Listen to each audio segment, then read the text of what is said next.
You've been a part of this district ever since you can remember, right? For people who don't know you, tell them about the schools you grew up in here. Okay, so as a young child, I was in District 3. So we lived in Shenbrook Forest Trailer Park, and I went to Star Elementary School and Star Iva for 6th and 7th grade. And then in 8th grade, my dad purchased a home in Stonewall Woods and that area, and then that's when I began 8th grade at Lakeside and then Westside for 4 years. So graduated from there in 1991. Did you ever have any inkling when you graduated from Westside that one day you'd be superintendent of the district? No, not at all. And I'll be honest with you, when I was asked to be principal of Midway, I was talking with Miss Bagley, now Dr. Bagley, congratulations to her, and she asked me, she said, Brenda, what job would you not do? And I said, yours. I literally said those words. But it's just an honor, such an honor to be able to give back to the community that poured so heavily into me. I've told people before, I had amazing parents, loving parents, wanted the very best for me, but they didn't know how to navigate college, admissions, how to get there. They just didn't know. They wanted me to go. They had that desire and goal for me, but they just didn't know how to do it because I was the first college graduate on my maternal side or paternal side. And so if it weren't for Mr. Adair and those folks, those wonderful teachers at Westside High School, guidance counselors, teachers who poured into me and really believed in me and saw potential in me, they were the ones that really helped me navigate that avenue of joining Clemson University and making that way. How do you think having been a teacher, an assistant principal, and a principal has prepared you for this job? I think it's key because before being a teacher, there were two other pieces. So I was a substitute teacher right out of college. When I graduated college, there was a recession. We had lots of elementary teachers and few vacancies. So I did some substitute teaching. Then I was a teaching assistant and then became teacher. So I literally have started from substitute teaching and now to superintendency. But each of those pieces, I've always valued people. Every person in the community has a purpose, and we learn from each other. So when going through all of those different careers, and I'm going to call those careers, whether it's substitute, teaching assistant, it's allowed me to see the integral parts of the district and how it takes every single person working together to ensure that students do have that opportunity to reach their potential. So when you're looking at schools or the budget or anything, you're looking at all the pieces since you've been a little bit of all the pieces. Yeah. So when we're looking at, how can we support others? We have one of our instructional goals or pillars is teacher efficacy, and that's really looking at, do they feel confident that we're supporting them? So if you take that and broaden that to the entire district, do folks have the support, whether it's the support physically of materials needed or the encouragement? Are we there to help you guide and work through situations that might occur and happen, and having that external help in any situation? So yeah, just the journey I've had has allowed me to really focus in on each of those pieces and look at how we can better support those. And you're taking over a district that's on the precipice of some major growth. There's about 1,000 houses being built, I think, something like that in your district. What are y'all doing to prepare for the next 10 years? Yeah, that is a great question. We've met with many of our city folks and county folks, really talking with them, getting their input as well. The city manager, we talked with him. We've met with the county council, talked with the people there, just to really look at the growth and what we're going to do. Wes Grant, who is our Assistant Superintendent of Operations, he's doing a thorough study right now of the growth and then how we can develop that and looking at our schools. Can they handle that growth and what will we need to do in that? So we are looking at that and really doing that with intentionality. Do you think there'll have to be another school built at some point in the next 10 years? I don't know if another school will be built or if we will need to add on to certain schools. We're looking at T.L. Hanna. As you know, there are a lot of housing development there around Midway and that northern area. So we're looking at that to see, will Midway be able to hold that capacity? Will North Point? Will T.L. Hanna? So we're looking at that. We're also having growth in the lower part of the county as well. So we're having to look at, will Homeland Park be able to hold the capacity? Will Verena? So we're really looking at that, and our team is really studying that. And still the biggest district. You know how many students roughly y'all have? Roughly about 12,400, a little more than that, maybe 1248, something like that, but we're over 12,400. And y'all have a pretty good number of free lunch in there too, right? We do. We're very excited that we have we have qualified to have free breakfast and lunch this year for our entire district. So we're very excited for that for our families, so that that's one less burden on them. Their children can come to school, they can eat breakfast free, they can eat lunch free, and it's no more you're having dues, you're having to pay. It's just one less thing that they're having to worry about, so we're excited about that. That's new for us. We had that during COVID, but then that waiver expired, and so we went back this year where we had to charge for lunch, but we just recently again found out that we qualify for that, and so we're able to do that.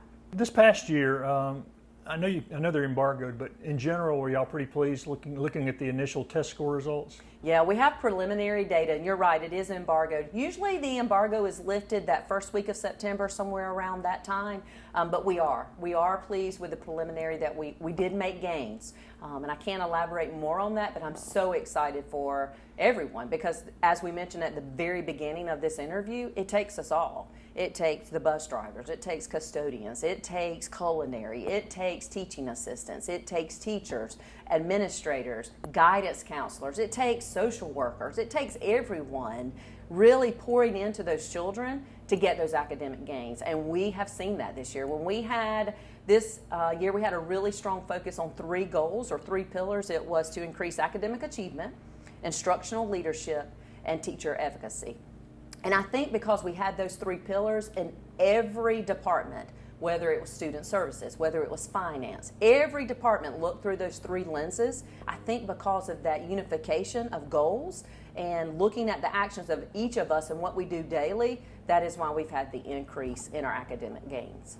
Well, you were assistant superintendent for curriculum for a while. So For instruction, how yes. important are test scores to you and measuring what's going on in schools? They're one piece, right? They are one piece, and that's why we look at the whole child. They are important to me because that is what the community sees. When you look at the report cards on the state website and our districts are ranked, a lot of that, the majority of that is from data from tests, whether it be SC Ready, whether it be SC Pass, whether it be EOC, the end of course test that the high school students complete.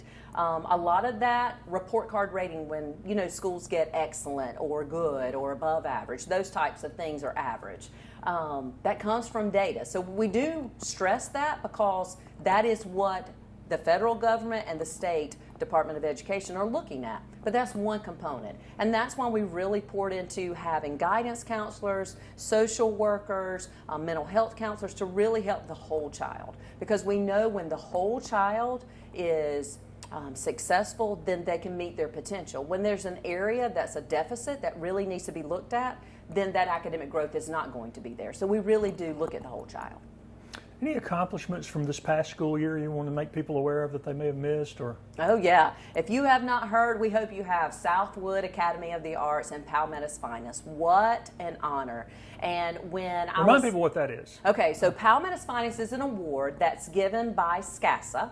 And that's the South Carolina Association for School Administrators, and they have a select few. So they take schools around the state that apply, you have to apply, and they look at your test scores, the data that we were just discussing, but they also look at your involvement with the community and your effect on the community. And then what you do is you complete this application, you send it in, and then they come to visit twice. So if you make the first round, they'll come a second time. And what they're trying to see is what was in that application, is it authentic? When they come to your school, do they feel that sense of pride? Do they see the accomplishments that you've highlighted? And also, do they see that community involvement? And so I can't remember the exact number, but I know for ours, it's less than 10 schools a year that get this acknowledgement, and we were so honored for Southwood to get it. And so they so deserve it. I wish you all could have been there the day that it was announced. We had all of the children and the faculty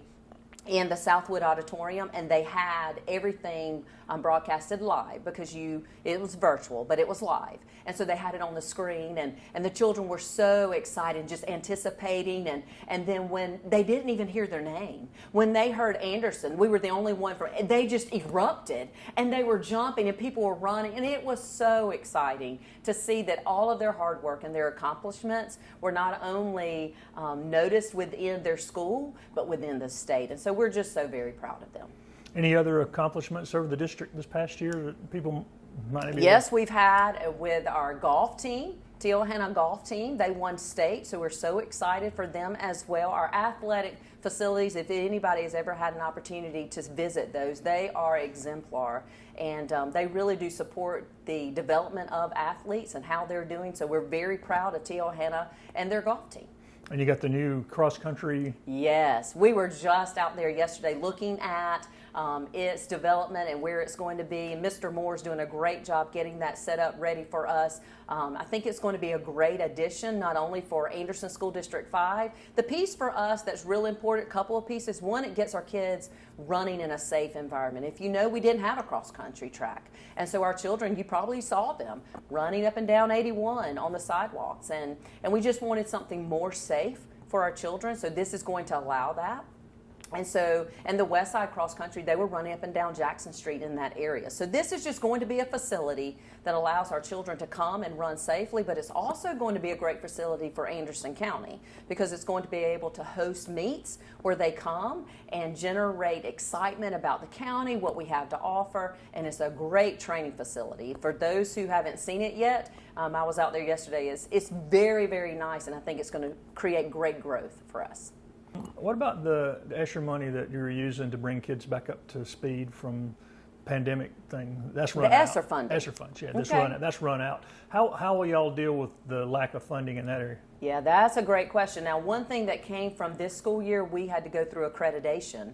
And so we received our accreditation. You know, that's a 5-year cycle where you're able to do that. And that was a question they asked us as well, because that ESSER funding has been phenomenal. It has allowed us to give that real intentional focus for kids and teachers. So we have ESSER funding. We have utilized it to help offset some interventions for our kids, but we've also allowed to hire additional coaches, so to work with our teachers, because our teachers, going back to teacher efficacy means, am I confident that I truly can teach this standard in a manner that students are going to learn it? Do I have the resources? Do I have the understanding of what the standard is asking? So through ESSER funding, we've hired additional coaches that have allowed that growth for our teachers. Now, with ESSER funding leaving, that's a question that the nation is looking at right now, because we know that's going to be a hardship because it was a great amount that we were given. But we are looking at that. We have tried to build capacity to offset that when those are taken. We're looking at possibly keeping some of the positions if the budget can absorb it, just because we do feel like they're needed. But that is a question that we'll look at. We've looked at in the past. We'll continue to look at, and it will be a definite question that's being looked at during the budget season this year. How far have we recovered from the pandemic? I mean, is it still a factor in classrooms and stuff? It is a factor in classrooms. Academically, we're getting back. We really are getting back to where we were, but more than that we're seeing is the trauma children have experienced. And I don't know all of the details about all of COVID and what it caused. I just know we have a lot of children who are developing the need for additional counseling, just to have ways to promote what they're feeling. They're having some difficulty of communicating what they're feeling and what they need, and that's a generalization. I'm not saying the entire public system is that way, but I'm saying because we've had to hire additional mental health counselors, additional social workers, and we've implemented some programs called Paths, which is a structured program that allows children to identify how you're feeling and then how to communicate that. Because we're just seeing children coming back from COVID. I don't know if the isolation piece, where due to the concern of safety, health safety, we had to isolate ourselves from others, and we aren't sure how to communicate as well as we were, but we are having to deal with that. Now, do I think it's getting better? Yes, I definitely think it's getting better, but it has taken an additional approach or a different approach to really work with that with our children. I think a lot of people forget, particularly the youngest ones who started school with no socialization. Yeah. Their initial impression of school was online. Yeah. That had to be an odd. Yeah. You mentioned the budget. What are some of the budget challenges y'all face this year? The 1 cent sales tax has really helped us a lot with our capital projects and needs around the school. So that's been a great benefit for us. And I know that with talking with others, I was able to communicate with the community at Tri-County Tech. We were talking with community members there, and it was myself and 2 other superintendents from Anderson County, and we were all talking about that 1 cent sales tax and how it has just been instrumental in keeping up with the operational needs of our capital projects, and how that's been so very, very helpful. Budget pieces, we just presented our budget to the Anderson County Board. We're looking good. I mean, it looks good. I think we're in a good place. Amy Hurd does a phenomenal job. She really is insightful and knows the ins and the outs and what we need to do for our district and within the community piece of that. So I think budget-wise, we're okay. I think we're good. Next year will be a different story, because with that ESSER funding ending, then we really will have to see how much of those additional pieces that we've added can be absorbed and can't be absorbed. So I think we're okay, though, budget-wise. I know some places are experiencing pretty severe teacher shortages. Are y'all facing that? We are facing that some. We have a few, but Kelly Elrod, Assistant Superintendent of Human Resources, has been doing a phenomenal job really working through that. Our hardship is special education, and I think that is around, again, the state and That's the country. been going on a long time. Yes. We are really looking to hire folks with special education certification.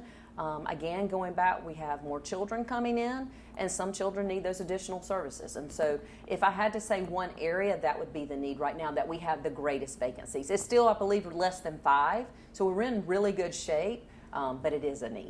AIT has a new director. How Yes. important is AIT to all that the district does? Yeah, Dr. Estes is joining us. We're so excited to have her. We wish Dr. Couch the best, enjoying his retirement. He's done a phenomenal job. But AIT is instrumental. And remember, we were talking about that whole child. AIT is a piece that allows children to explore and allows children to see career opportunities that they might not have ever thought to be. We have biomedical engineering. We have veterinarian science. These are just a few of the programs that we have. But it is huge. And when Dr. Estes coming in, we're really looking at and analyzing how we can get more children involved. When I worked with Ms. Hip and Mr. Christopher as we were interviewing together, that was really our goal. We want AIT to be utilized more so that children have those opportunities. And just that knowing, that knowledge of there's more there. There's more career opportunities out there than we first think. So it's a great and fabulous place. Have you been able to visit out there? Many times. Awesome. Yeah. What other priorities have you and the board identified for this coming school year? So for me, I'm looking at the district, and we are looking at 3 areas. We're looking at engaging the community. That's what we're looking at, and we'll define community when I meet with our folks on July 31st at the Back to School celebration. We'll define that more for them as well, but engaging the community, and then we're also looking at commitment to excellence. I don't know if you've noticed on our website, our new website, that's something we can talk about as well. We have a new website. It looks phenomenal. Thanks to Wes Grant and Craig Crittenden. They've done a great job with that as well. But committing to excellence, that's always been our tagline, but we're really going to focus on that and what that looks like, whether you're driving a school bus, whether you are working in the kitchen area, whether you are a teaching assistant, whether you are assistant superintendent. What does that look like, committing to excellence? So engaging the community, committing to excellence. And the third pillar that we're looking at is lead by example. So what does that look like? So on July 31st, Back to School celebration, I'm going to elaborate on those 3 pillars for our district and how those 3 pillars are going to unify us as a district to ensure that those instructional pillars that we were talking about earlier really continue to blossom, because we have seen academic growth on our preliminary data, and we want that to continue. So those are the goals when the board and I discuss looking at that. Those are the 3 things that we really want to focus on this first year. And then once we get that cemented, then we'll expand. Any new programs or sports or anything coming up this year? Now, I know that Westside High School, they are adding lacrosse this year for girls and boys, so we're excited about that. And they're also adding competitive cheerleading. So those are 3 new sports that they have not had in the past. So we're excited about that for them. Anything academically new or? academically new. Now we have a new assistant superintendent of instruction, Robin Gay. She is joining us, and she will be leading those 3 pillars as we have talked about. We're continuing Project Lead the Way. We're adding that on. We have, in the past, we have done middle school and high school. This year, we're really supporting our elementary school. So with Project Lead the Way, we'll be in every elementary school. So that's Explain what that is. Project Lead the Way, that is an engineering program that allows children to have that design mindset where you're looking at a situation, and then within that situation you define solutions, possible solutions that you could utilize to solve the situation, if you want to call it that, but then you choose one and you test it out with a team. So, and that goes all the way from elementary to middle to high. Sort of taking maybe a back burner approach, but people are still talking about safety in the schools. What are y'all doing in that respect? Yes, so as you know, we do have a SRO officer at each of our campuses. This year at Westside and Hannah, we'll have 2, so we're adding an additional. This year we also added the Evolve system. That's a system where any visitor was walking through and they're going through a scan to ensure that they're coming with the proper materials that need to be at school and not others. And so they're looking at that, and so we're very excited about that. We've talked with the Sheriff McBride, talked with him about our safety. Lieutenant Pillar does an amazing job with that as well. And so working and coordinating all of that together to ensure that when our kids and families come to our schools, we're safe, and then we can focus on what really needs to be focused on is that student and them meeting their potential. And you bring in an advantage that most new superintendents don't have. You've been here a long time. Mm-hmm. And what is the reaction? I know it's been interesting, Brenda, that I've been around for a lot of superintendents being hired, but there seems to be sort of a pretty universal good feeling about you coming in. How does that make you feel? Well, it humbles me. It really does humble me. It's an honor, again, just to serve the district that believed in me. I think it speaks that the community longs for excellence. They absolutely long for a system in which every person is valued, every family member is valued, and working together. I think the comments you were talking about, the comments I've seen is, thank you so much for your leadership. We appreciate you. We're so excited. But I think it comes from the intentionality of valuing everyone. I think people are excited because, one, it's a Westside grad. I mean, they're excited. That's an alumni from Anderson 5. 2, it's someone who has been here, raised their children here, been a part of the community. And so I think they know and believe and understand that I want the very best for Anderson. I truly want Anderson 5 to be the top district in the state. That is what I'm looking for, leaning towards. We're working hard to do that. And I'm excited. While we have challenges that we are intentionally looking at and working for, we know that we can overcome those, and we know that we can provide a place where every child reaches their potential. That potential looks different. We're not saying every child is going to go to college. Some children might choose career, some children might choose college, but we are committed to excellence to ensure that every child reaches their potential. So I'm excited that the community's excited.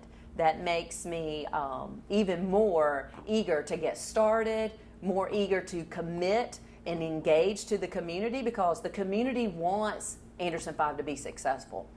And we are successful, but we want to be even more successful. Like, we're not stopping. We want to achieve greater and greater. And I think because the community's excited, that piece where we're looking at engaging the community is just going to be another strengthening piece for us that helps us accelerate faster. And speaking then back to that engaging the community, how important is communication to that effort? Oh, wow, yeah. So we are going to be doing some things. There are some great things coming. There are some great things coming that are going to be, we feel like, that's another piece too, when I was speaking with the board about this wonderful opportunity to be able to serve this district, was we don't share our story. lots of people don't know enough about Anderson 5, and when we don't share our story, then other people create it for us. And sometimes they do a great job creating it for us, and sometimes they're missing some pieces. So we are very intentional this year of creating an opportunity and multiple opportunities to share that. So we'll have plenty of opportunities this year. You'll see some things on social media. You'll see some things that will be coming out that will elaborate on Anderson 5, what we're doing, and the celebrations that we're having. So that is coming. So communication is key, and we are intentionally analyzing and putting some things in place. So that piece we're talking about of engaging with the community, that's really intentional. We want parents to feel welcomed. We want parents to feel like they can reach out at any point, any time. So any parent that is an Anderson 5 parent or guardian, please feel confident in knowing that you can reach out to your teacher, you can talk with them, you can reach out to your principal, and they will be glad to talk with you, meet with you to discuss any concerns you might have or any questions you might need answers to. So we are open to engaging with the community. We want involvement from our families because we know the stronger that partnership is between the school and the families, the stronger the child will be and be able to achieve their potential. So yes, I just urge every guardian and every parent to really be involved this coming school year. Go to open houses, be active members. If they're having any type of conferences, join us for those conferences. Be a part of any PTA meetings or functions, academic functions, arts functions, athletics, any of those pieces. Just be involved because your child needs you there and they want to share their success with you. But we are here to work with parents and guardians in any way we can.